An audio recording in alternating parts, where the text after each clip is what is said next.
Rod, it's like our second show in like 5.5 days or something. We're back talking another 49ers win, which was I was very thankful for because after watching the first half, I thought, oh man, the 49ers defensive line is just getting mauled here by the Cleveland Browns rookie running back Judkins.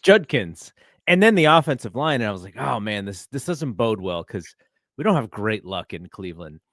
And then I thought in the back of my mind, I was like, you know what? Shanahan and Saleh are going to figure some things out, and I think they're going to win this game. And that's exactly what happened. Some of that was also in due part to the Browns turning the ball over a bit. But they exercised the demon of not winning there or not winning in Cleveland since 1984. So that was nice. And ultimately, a really strong game. You go into Cleveland and you beat a team that you should beat when historically the last several times that they've played them, that has kind of been the scenario and they haven't come away with the W. So I was really glad to see that today.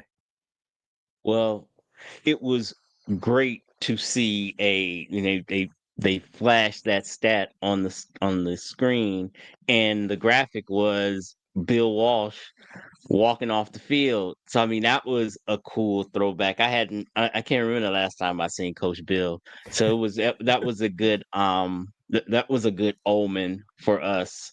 And yeah, we got it done, which is all you could ask for. I don't know if you watched any of that Ohio State Michigan game yesterday, but that's what I was expecting it to be. Like they had talked about weather in that game, and in the first half it was just cold, but then the second half it was snowing and crazy, and that's what my fear was when we were, were only up by whatever it was, with 2 points or whatever going into the half, that oh shit, the rain is it's gonna be pouring in the second half, and we're gonna find a way to that weather is always kind of an equalizer, and then you just kind of don't know what's gonna happen, but it didn't, and we were able to make timely plays.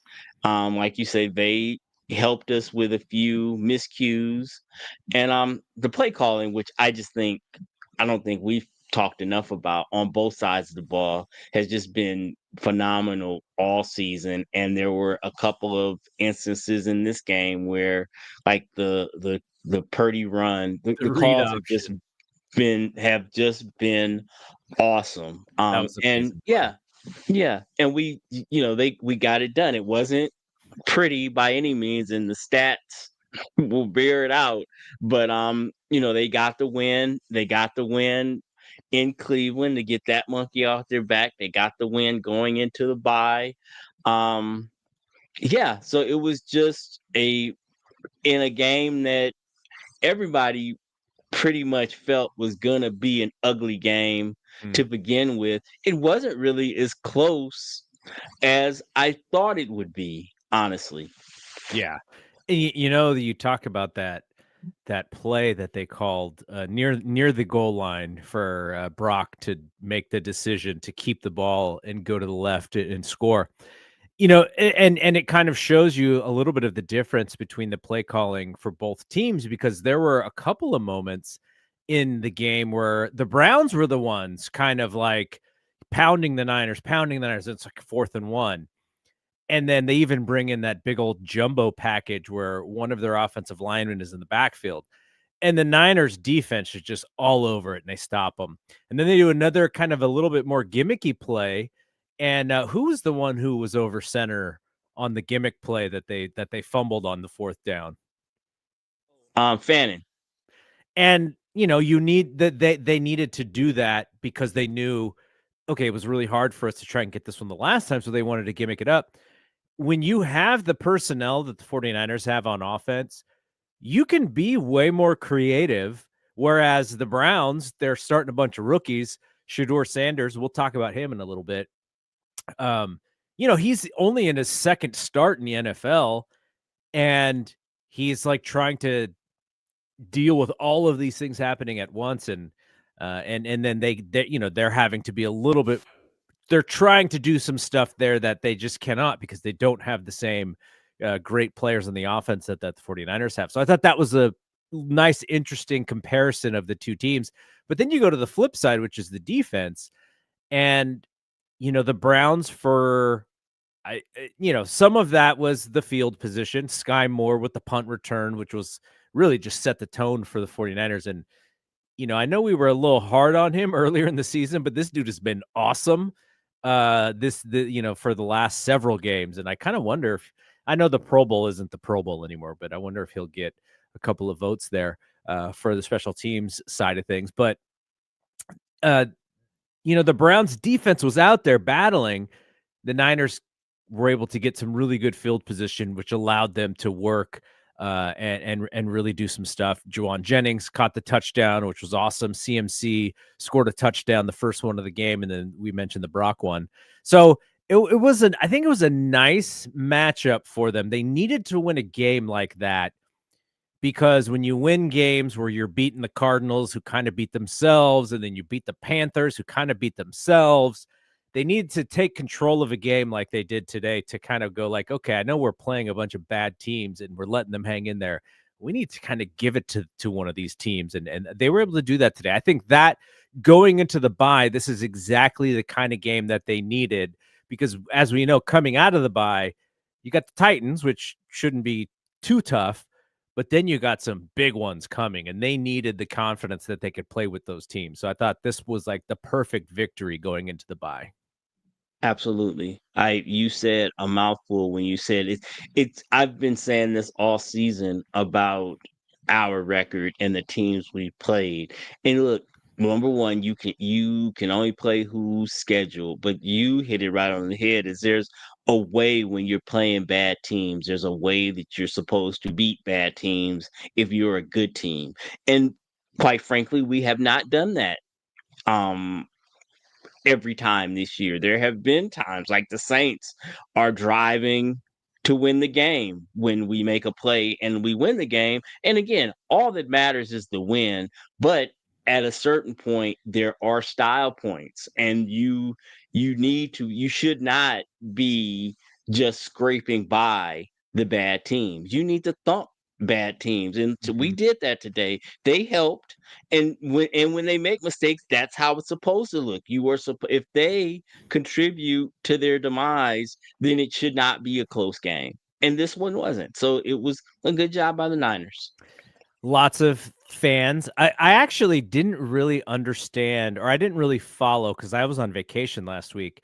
I didn't realize how many of our hardcore 49er fans were calling for the head of one Brock Purdy. I didn't even realize how much that was a thing last week until much later after we Absolutely. recorded. And so it was nice for Brock to get in there and to play well. Now it wasn't perfect, but some of it was because he's the man's running for his life on about half of the snaps there. But I thought he played a very smart game. The pass to Kittle at the end of the second quarter was one of the best throws that he's made all season long, and that is one of those throws that we are harping on. Like that's why Brock has to play because those are the throws that are going to help us if we can beat some of these good teams. That's the kind of throw that is a game changer, and that was a great throw. And poor Matt Gay almost missed that field goal. I thought people were going to have his head if he missed that one, but Yeah. he made smart plays. I don't think there was any play where I was like, oh man, like that was actually a bad play. He threw the ball away when he needed to throw it away. He did not force it into these tight areas like he's been doing. And just, I thought he was, unless I'm forgetting something, it seemed to be an error-free game for Brock. Yeah, I mean, it was, in referencing as you just did the ridiculous Mac versus Brock talk. There were several plays. Again, the one we mentioned at the top of the show, as Exhibit A, is just the difference between what you get from Brock and what you get from Mac. I mean, there are plays that Brock is going to make that Mac just does not have the athletic ability to make. And it changes the way that you were able to pass protect. It was clear that there was an edict to move the pocket and get rid of the ball quickly, obviously, because of the front that they were playing. And Brock gives you that sort of flexibility in a way that, somebody like Mac is just tailor made for Cleveland because they just know where he's going to be. And you can't put yourself in a position where they can just line up and rush the passer versus you. And they did a great job on, as best job as you can do. Because look, Myles Garrett is one of the greatest defensive players ever, and that's not hyperbole. And he's gonna get his, and he did. But um they were able to mitigate the rush in some ways.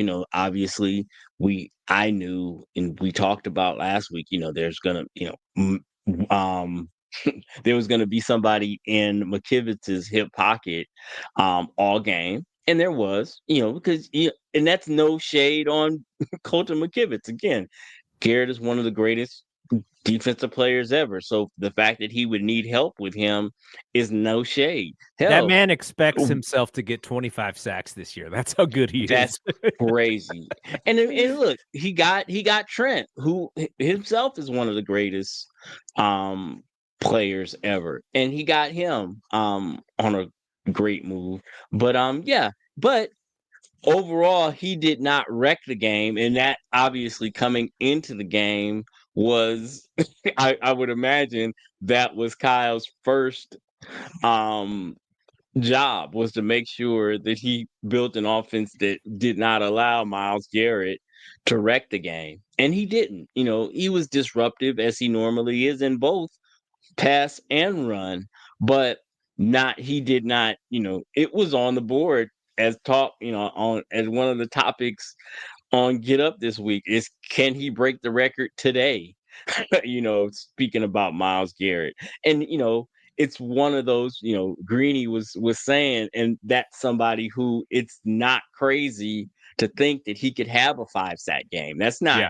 That's not out of the range of outcomes under, the perfect scenario. So, but he was only able to nick us for one, so we will be in the history books, but we won't be, featured in the Yeah. history books like we would have if he had gotten 5 sacks today and broke the record. So Yeah. that's also a win, because I don't like being part of that kind of history. I think we have a pretty realistic expectation for this team, though if they get in the playoffs, like, I want them to play as good as humanly possible, Uh-huh. obviously. Hmm. Are you worried at all with CMC's inability to shake loose? Like, he even talked about it in the post-game press conference. He said, it's my job to make some of these big plays, and I didn't really make the big ones, and that's something I have to fix. It is, I think it's the thing that I probably see the most when it comes to, if I'm checking Twitter or something, it's like, oh man, the run game, the yards per carry, it's so low. And like, my expectation is that when the passing game gets better and when Brock becomes a threat, that will help open some of this stuff up. And we're heading into the back end of the season here, and they still have not really exploded in a big way like they usually do. And this was a run, a very good run offense historically, and they haven't had it this year like they have in the past. Are you worried that this is just who they are at this point, whether it's because of the offensive line or the defenses are just keying on Christian so much and saying, you know what, beat us over the top. We don't think you can do it. We don't think you have the speed in the wide receivers to do it. Like, are you worried that this is just kind of what we're going to have to be used to seeing for the rest of this year? Unfortunately, it does not seem, for whatever reason, the way I had envisioned this year happening, and maybe the injuries, um, in this specific case, because obviously the injuries have impacted this team, especially on the defensive side. But the way I had thought this season was going to go even before all the injuries is I just felt that without BA, what we were going to need to do is we're going to need to go back to 2019 George, where George was going to be the X, and he was anything that we were going to get in the deep game was going to be from George. And we got one today, but I don't know. That one seemed kind of fluky. You know, it was outside the numbers, and it was a kind of a 50. It was just a weird play. He's catching it falling down. But I was thinking that he was gonna be like more of an X guy where he would be attacking the seams and they'd be throwing him, 9 balls, and he would be the guy like he was in 2019 Mhm. that was the power X player. And we just haven't seen that. And I don't see any of our receivers being able to fulfill that role, which, giving us a consistent, a deep threat that teams have to really honor. And again, I just feel like in this offense and offenses like this, offenses adjacent to this Kyle Shanahan offense, you have to have a deep threat. My brother was talking about just that today when we was watching the Rams, and his feeling that they can be got Mhm. by if a team has um a good secondary, they don't really have anybody. Obviously Devontae Adams is a Hall of Famer and Puka is really good, but they aren't gonna threaten you deep like that. They don't have a real burner. And that's where we find ourselves. Because in this offense, like you say, it even more so than the chunk and the deep plays that a deep passing game can give you, or the threat of a deep passing game. It's not what you're talking about, is how it affects what's available to you in the run game, Yeah. in the intermediate passing game, and we just don't have that. And I don't see, like I said, and it just doesn't look like George is going to be able to give that to us this year for whatever reason. And I just I've always felt that Ricky Pearsall is more of a slot receiver than he is a power X. He's not going to be a guy that you're going to be able to line up outside, and he's gonna be able to beat the outside corner. He's just gonna route him up and he's gonna beat him deep. That's just not his game. And he would be somebody who would also benefit and be able to be unlocked if we had somebody. We have a lot of players like that. Yeah. Juwan is another one who is unlocked by having, again, BA was perfect for this because he gave you that threat, and he was perfect for that's why him and Debo were such a good combination. You got both things. It doesn't look like I I hold out no hope for him playing this year. And that's a whole other conversation that we don't have to get into. But yeah, I think that this is kind of just going to be how we're gonna have to play. And it looks like, Kyle has been doing a great, I think this has probably been one of his best coaching jobs, because week to week he is able to figure out a way to Mhm. get us where we need to go. It wasn't, again, today it wasn't pretty, but he made some really nice calls against a very good defense that were able to, it's interesting to watch him and Salah kind of coach series to series. And that's just, I would think, as an opposing play coach, that's just not where you want to be. Is in a you want to be ahead where these guys have to press. You don't want to be like Cleveland was trying to come back against Robert Saleh. That's just it's a hard place to be. You don't want Kyle being able to call plays from a position of strength. You want to put them both in a position where they're chasing, where they're not being the ones who are able to dictate. Yeah. I just want to mention Skyy Moore again because he's been fantastic of late, and the punt return to give them the field position to set up that first touchdown, I thought was really so beneficial because in some cases, the 49ers were able to take advantage of the field position and not have to worry about lengthening these drives and going all the way down the field. Because to me, just watching, it seemed like um, there was a clear difference between the Browns defensive line and the 49ers offensive line. It felt like they were getting pushed around a little bit. And so at some point, my worry was like, man, we're going to make a mistake here because their offensive line is being so physical. And then, or the defensive line being so physical. And then on the opposite end, I thought the same thing with the offensive line. Like, man, they're really pushing us back. And then it kind of switched in the second half. But I think if the Niners had to think about going, 50 yards downfield every time, this game might have been a 14-10 kind of game versus a 26-8 game, which is what it ended up being. Skyy Moore setting the tone really helped them kind of get that first touchdown out of the way. And then, then there was the punt return by the kid who dropped it that gave the Niners another opportunity after they had some pretty good field position after what we thought was going to be a safety. It was not. It was a face mask.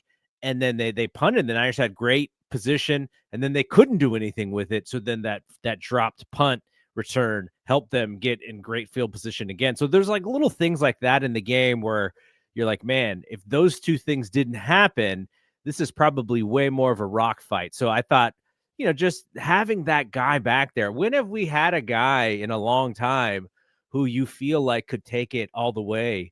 The 49ers generally haven't had a ton of guys like that. Even when I was, as long as I've been watching as a little kid, it just really hasn't been their strength. And to see Skyy Moore, who I think Kansas City kind of left for dead, we didn't really take seriously when he signed, and just having him come to his own this year, he's been such a benefit because historically these last, I don't know how many years, the Niners special teams have been such a negative, and he is the standout. He and Pinheiro have just been excellent this year. So that is really, instead of giving up 3 points every game because of our special teams sucking, we're actually getting 3 points every game because they're actually playing well. Yeah, he had 2 good returns this week, and look, that's how you have to. That was my mistake in my criticism of the Skyy Moore move, is that he never did anything as a receiver in Kansas City. But obviously that wasn't his role. I'm sure obviously if he could, they could use that kind of speed at receiver, but him being a good special teams player has had its benefits. And like you say, him and Pinheiro, and there's been a lot of criticism about Nick Martin not playing, and he should have replaced Curtis Robinson, and he got hurt this week, so I only bring that up because he has been a standout on special teams as well. So it's important. That is an important part of the team, and it's been a weakness of ours over the past several years, and it's really been a strength, especially these last several weeks. So like you say, he bailed us out, put us in position to score those points. Both special teams put us in position, for 2 scores. And like you had mentioned also, I think it really changed the score really changed the game script in terms of how Saleh was able to call the game. Once it became clear that they weren't just going to be able to bully us and just give us a steady diet of Judkins the way they might have been able to if it had been a 1-score game. Once it was a 2-score game, and it was clear that whatever was going to happen was going to be Shador was going to have to do something. Mm-hmm. It just changed the way Saleh was able to call the game and make them more aggressive. I'm sure more aggressive than it seemed like they wanted to be. Um, and Salah was able to take advantage and was able to be more aggressive and really put some heat on Shador and make him, very uncomfortable, and created a situation where he couldn't beat us. And that was a great thing because Judkins was on his way. Well, he had a good game regardless. But I don't think that they were able to lean on the run as much as they might have been in a closer game.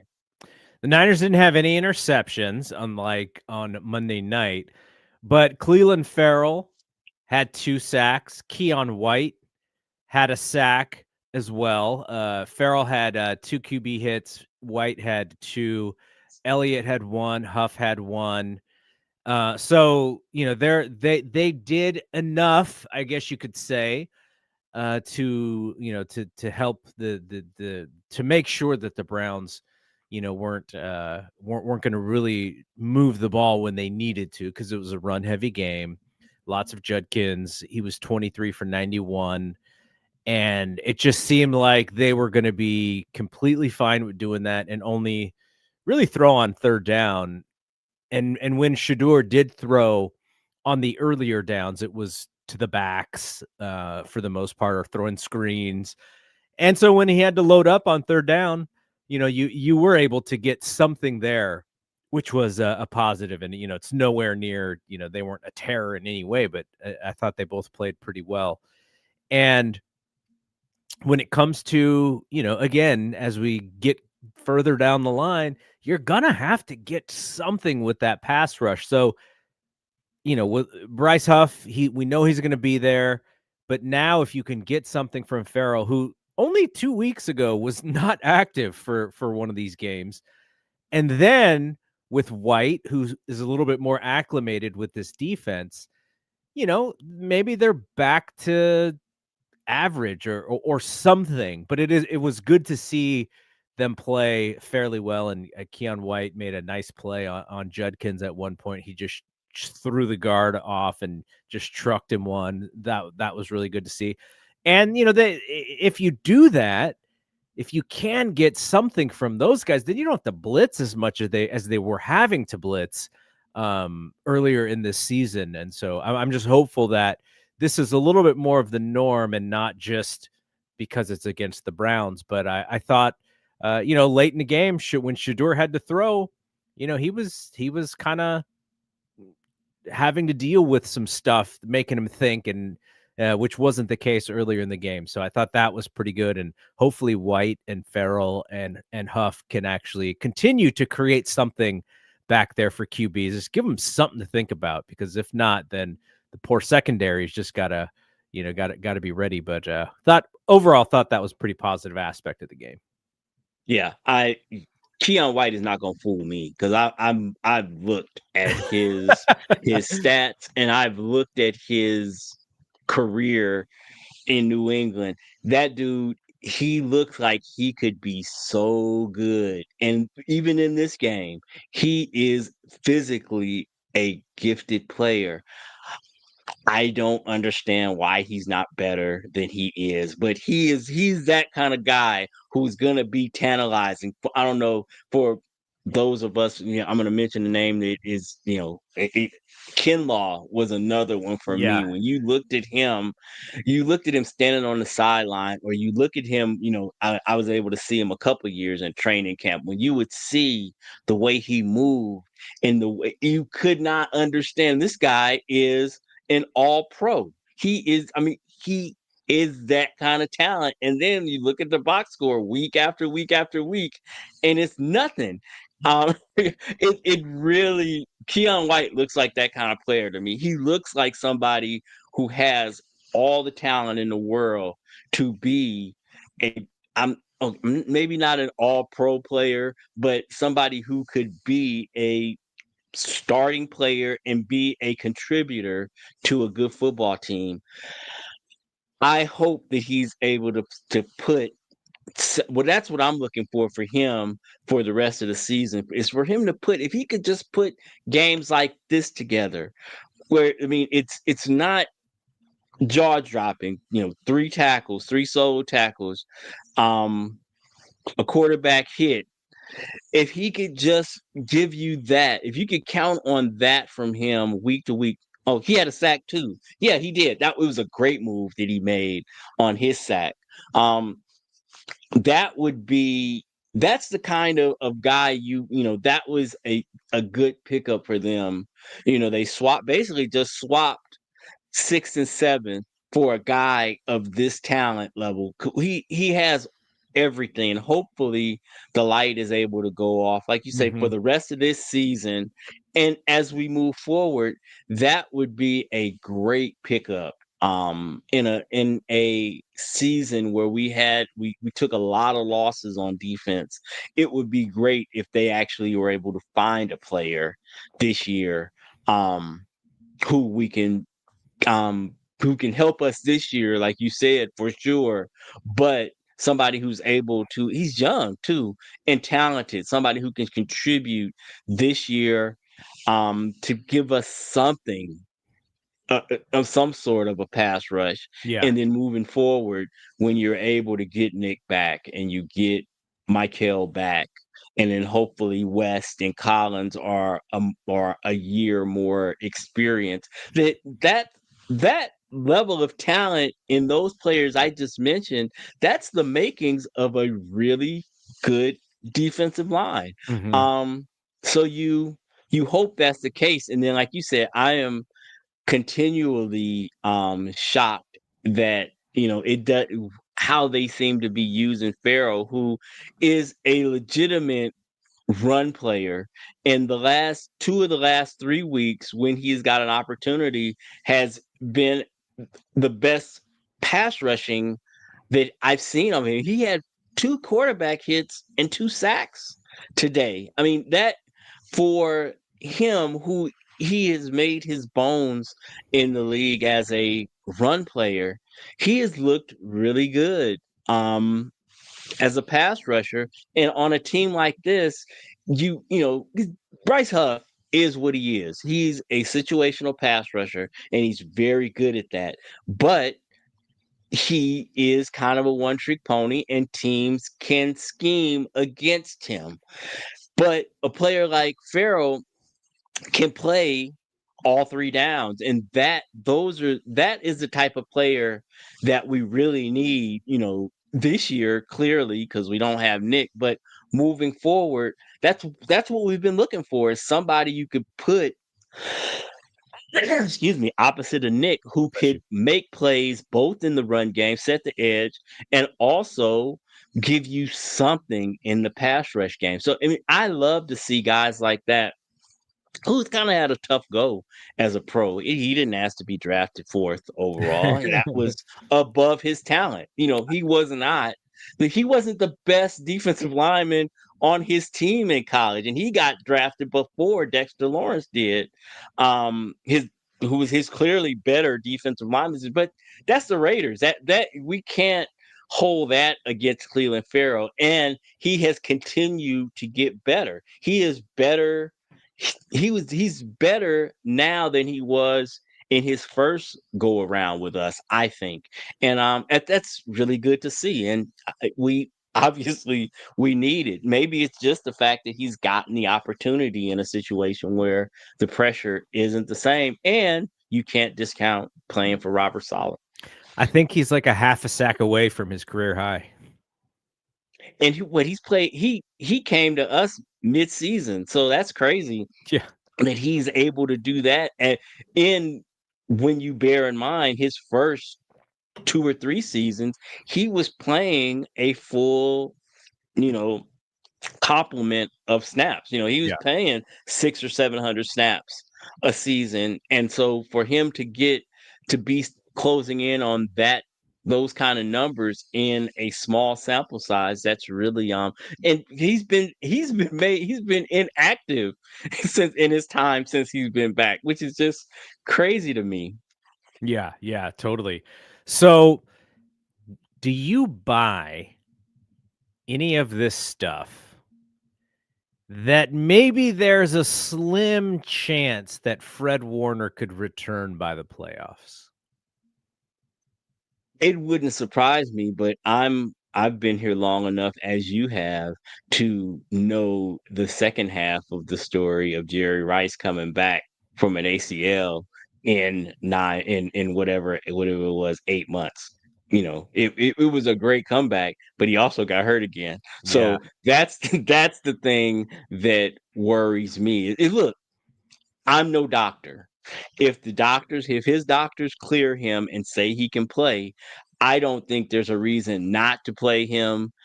I mean, again, if he's cleared, he should play.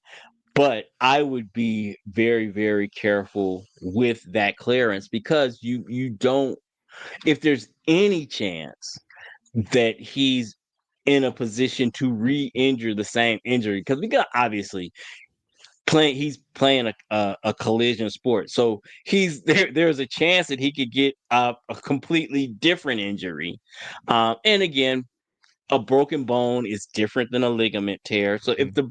it's kind of I've always felt, and maybe again, my medical degree is what it is. But it seems like, broken bones are kind of binary. Either it's broken or it's not. It's different than a hamstring strain or a um ligament tear and healing. So I don't know, maybe that is different. Although I know he had some other things going on other than just the um the bone break. But yeah, obviously, when you talk about it being a tournament, and once you get in there, you just never know what's going to happen. That sort of juice boost would be amazing. I can't even imagine, even if it's just, a Willis Reed type situation where it turns, if any play, but that's a famous scenario of an injured player coming out, and he really didn't do much, but it was just the lift that him running out there gave the team was I can't imagine the juice that those guys would get if he could even just get out there and play, you know, a third linebacker role, in terms of, the emotional thing. But my fear, especially, and maybe we can talk about this at some point. What is it with our training and rehab staff? It seems to be very below par. Like, I was talking to somebody, in terms of the BA situation. I couldn't blame him if he wouldn't want these quacks running his rehab. Because you look at guys like, I would mention Kinlaw earlier in Double A, Eric Armstead. They have both. In the time they've been gone, they don't miss games anymore. Mhm. Whereas those are two guys who, for whatever reason, couldn't stay on the field here. They get somewhere else with another organization, and they're Iron Man. So I don't know. It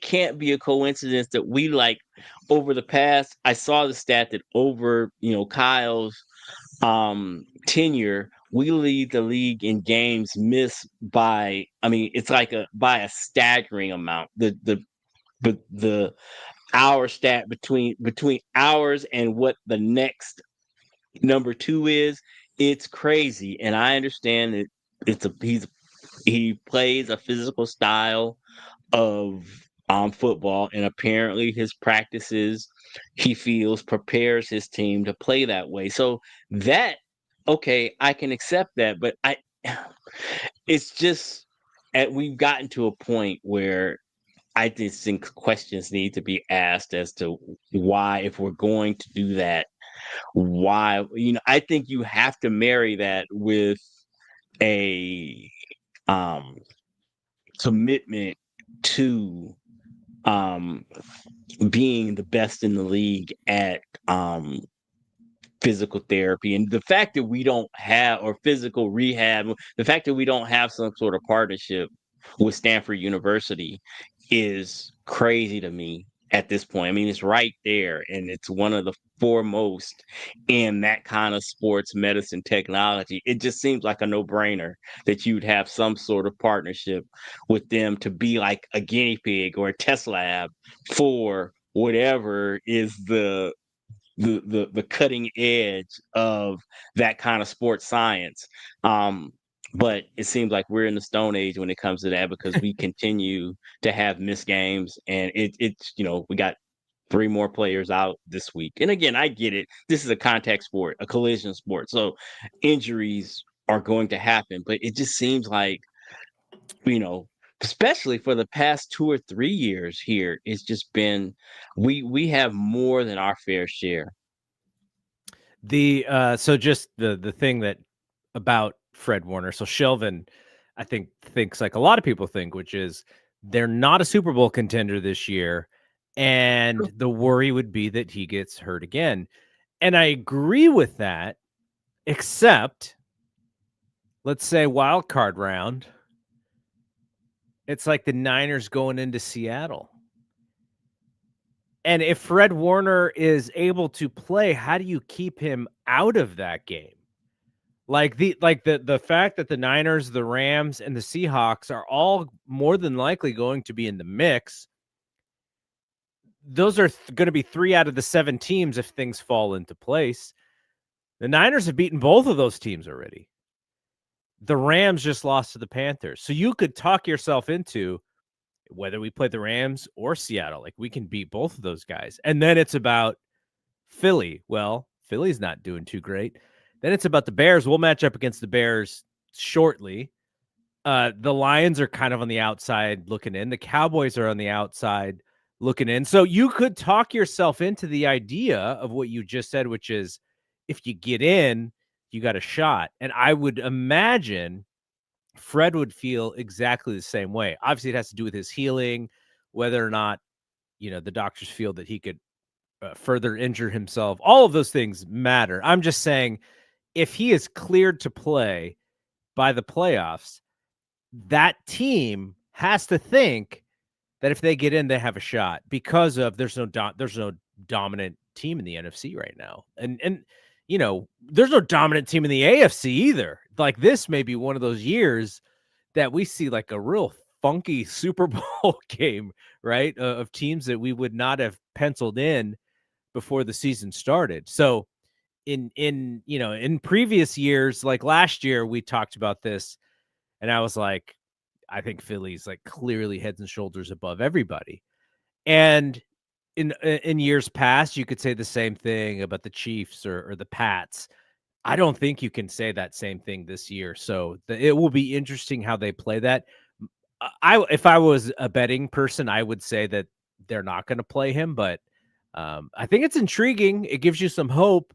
If you are kind of on the fence about this team and you hear that Fred Warner could come back before the playoffs, that kind of gives you a little bit of of an expectation, maybe anticipation that wow, maybe we can get one, and if we get one, maybe we can get two. Like that. That's what sports and playoffs is all about, anyway. So Absolutely. yeah, Absolutely. And I mean, if I were going to play devil's advocate, I would say that, and I mean, this could also be the argument of the other side too, is that the ankle that he broke, he played the whole last season apparently with that fracture.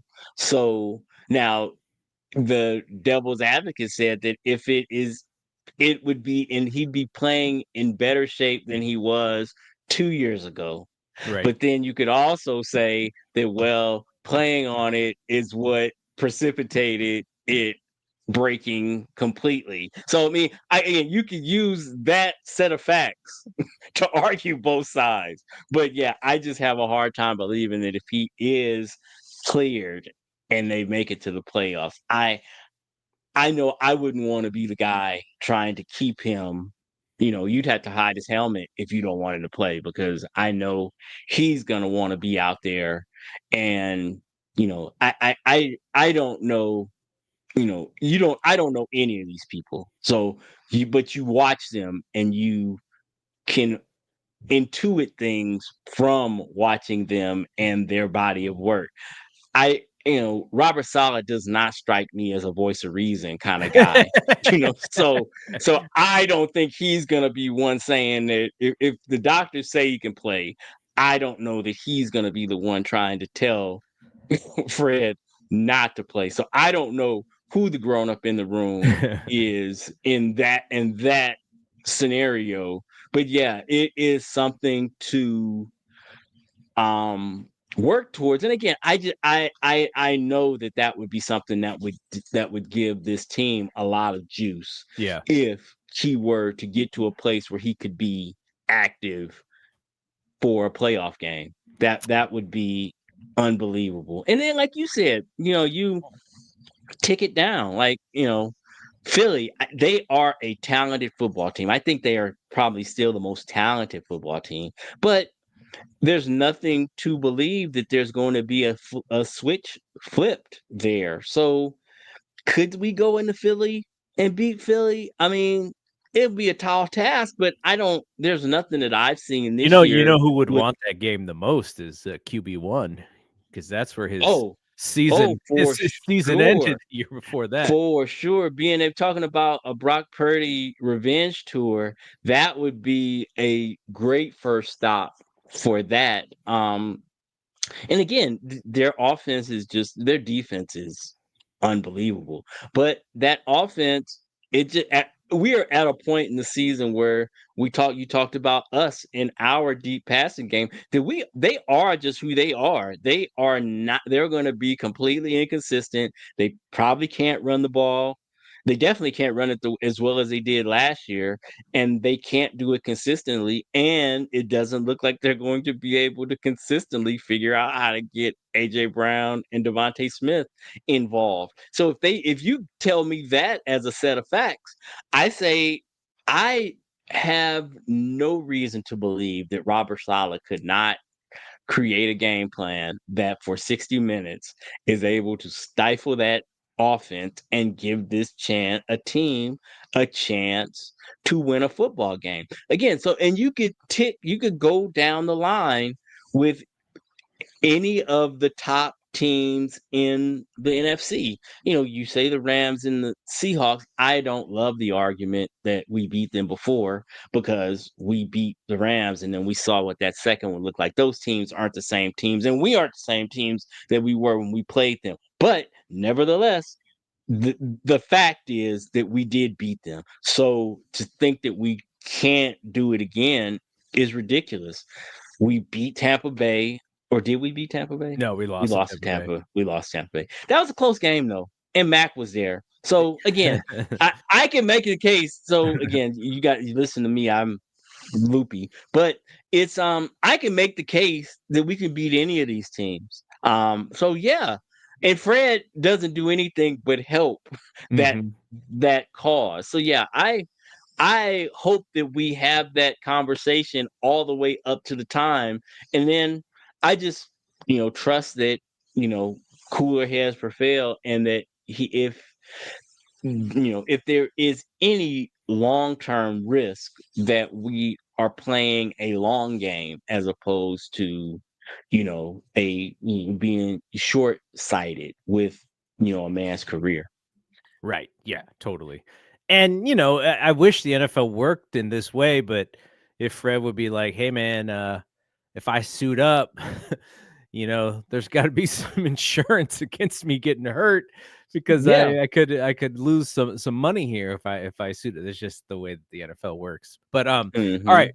Hmm. We're gonna get out of here in a second, and then probably not have a show next week because the Niners are on a bye week, unless something crazy happens. We may be able to circle back, but let's go out for the next couple weeks until we come back after they play the Titans.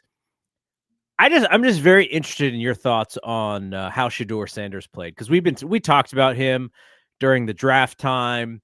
We thought the way that these owners were trying to make a statement, or these general managers were trying to make some sort of statement about, we don't like the way that he handles himself or whatever, so we're going to kind of tank his draft status.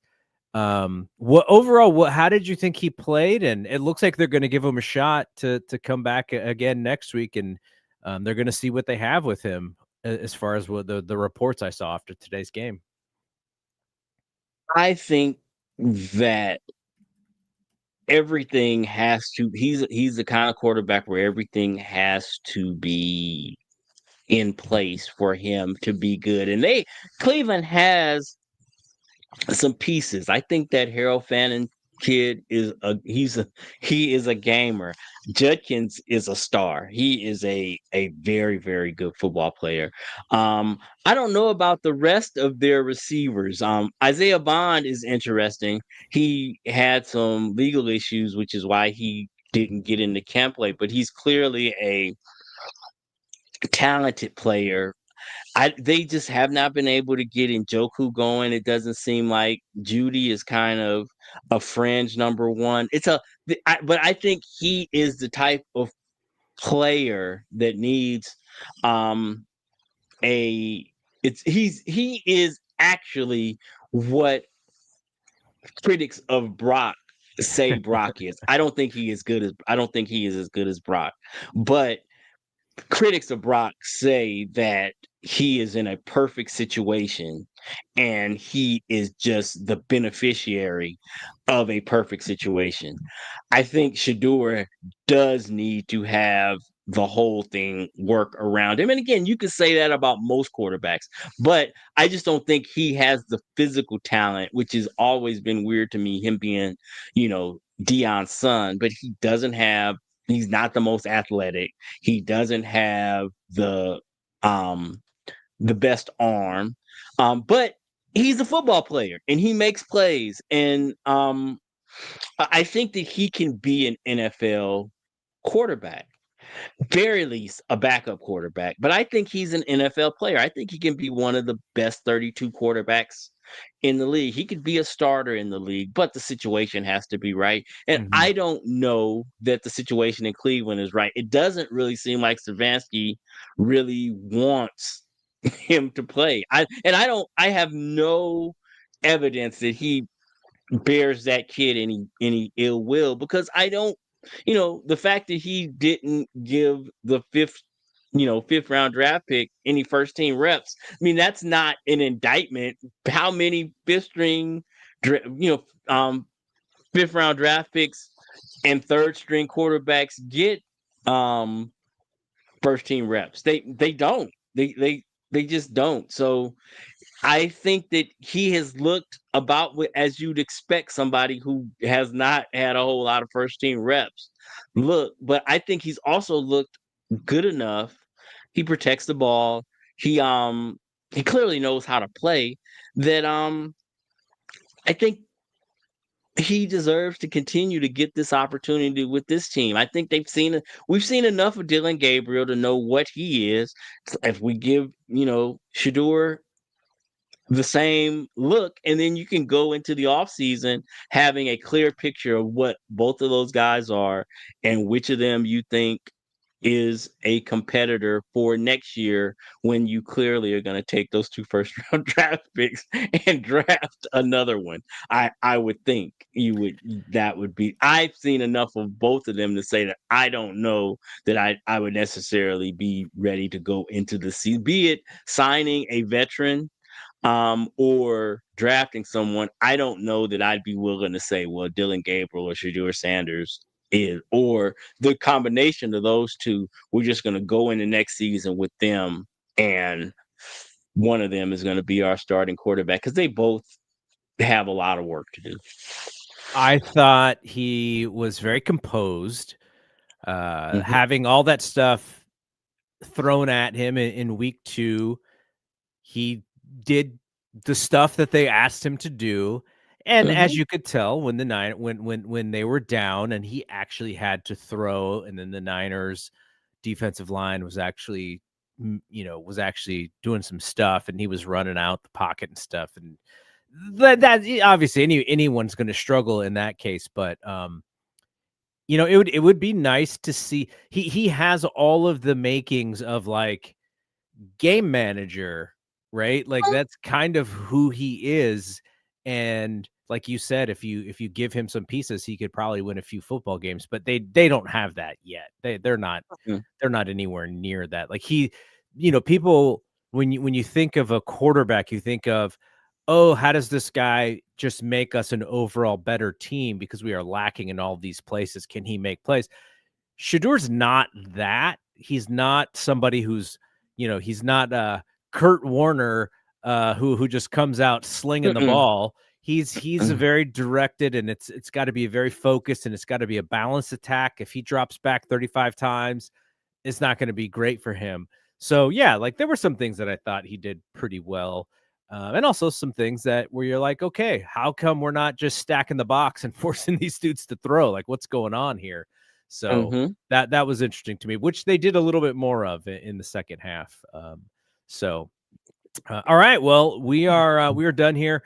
We'll be back in a couple of weeks after the Niners face Tennessee after the bye. 9-4.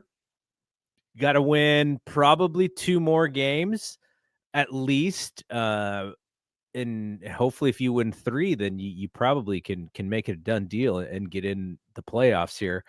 But these other teams aren't making it easy because the Lions, I don't imagine they're just going to go in the tank. They're gonna be probably fighting the Niners tooth and nail to get that last spot. So we'll see what happens there. But nice little break for us and for this channel. I think Brad and I are gonna be back tomorrow. I haven't verified that yet. There's not a whole lot going on in baseball right now. But Brian and I will be back hopefully, I think on Wednesday with Golden State Hoop. The no Steph Curry Warriors are probably going to get boat raced on Tuesday against Oklahoma City. Though Steph's baby bro looks like he's going to finally sign on tomorrow on Monday, so he will be back, or he will be with the team. He was with the team earlier this season, and yeah, the Warriors got to find something. They're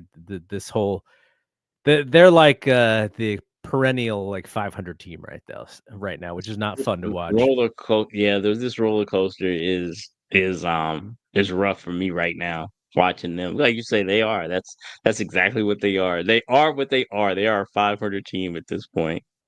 And then with the WNBA, today is actually the deadline day for them to come together for their CBA. Doesn't sound like that's going to happen, so they'll Mm-mm. probably push it out again, or they'll have some other options, but that is not going the way that I had hoped, but I kind of expected it to go this way. So Brian and I will be able to talk about it later this week. But all right, man, we got a week off. Rest up, be well. I know you're not going to stop watching football next weekend, even though the Niners are playing. So you'll still be catching up on stuff. All right, Just that want to is say, can I say just before we yeah, go, yeah, yeah. because we're going, I won't talk to you guys before then. I am petrified about that Titans game. I just Trap. they are a bad football team, but I am drinking the Kool-Aid. I think Cam Ward is a very, very good player, and that he is right now surrounded with Drek, but he's a player and he's gonna get somebody. I don't think that they're gonna go down with just one win, and somebody is going to get bit before the season's over, and I just hope it's not my team.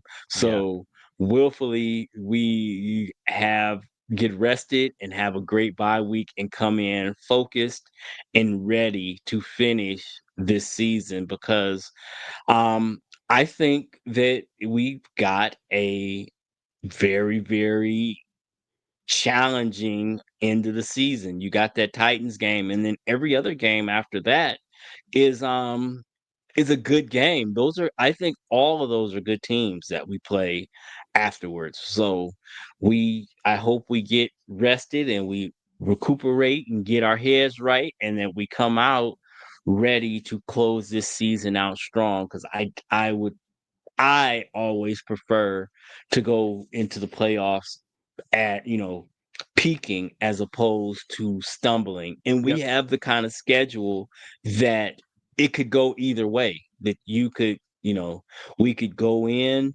on a winning streak or we could go in on a losing streak. And it's very easy to. It's not, crazy to think that that could be the case. So again, I just hope that we don't get tripped up by, you know, believing that Tennessee Titans team, because like you said, the Rams lost. We saw what the Carolina Panthers were a week ago, and Matt Stafford threw a couple of picks, and then all of a sudden, you know, Carolina is in that game, and then at that point it's the NFL, and those guys get paid too. Yep. So yeah, I let's everybody have good energy for the team, and hopefully that we come out of the bye and we don't take that lowly Titans team for granted. All right. That is it from here for Rod. I am Double G. We will see you when we see you. Peace out.